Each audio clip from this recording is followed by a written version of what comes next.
ಎಲ್ಲರಿಗೂ ನಮಸ್ಕಾರ. JRV Kannada sports ಅಪ್ಡೇಟ್ಸ್ಗೆ ಸುಸ್ವಾಗತ.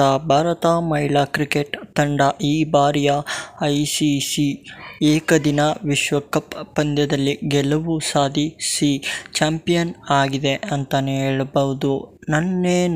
ರಾತ್ರಿ ಮುಂಬೈನಲ್ಲಿ ನಡೆದ ಪಂದ್ಯದಲ್ಲಿ ದಕ್ಷಿಣ ಆಫ್ರಿಕಾ ತಂಡವನ್ನು 52 ರನ್ಗಳಿಂದ ಸೋಲಿಸಿದೆ.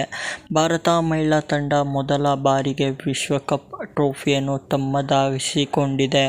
ಮಹಿಳಾ ಕ್ರಿಕೆಟ್ ತಂಡದ ಈ ಗೆಲುವಿಗೆ ಪ್ರಧಾನಿ ನರೇಂದ್ರ ಮೋದಿ, ರಾಷ್ಟ್ರ ಪ್ರಶಸ್ತಿ ದ್ರೌಪದಿ ಮುರ್ಮು ಸೇರಿದಂತೆ ಅನೇಕ ಗಣ್ಯರು ಶುಭ ಹಾರೈಸಿದ್ದಾರೆ.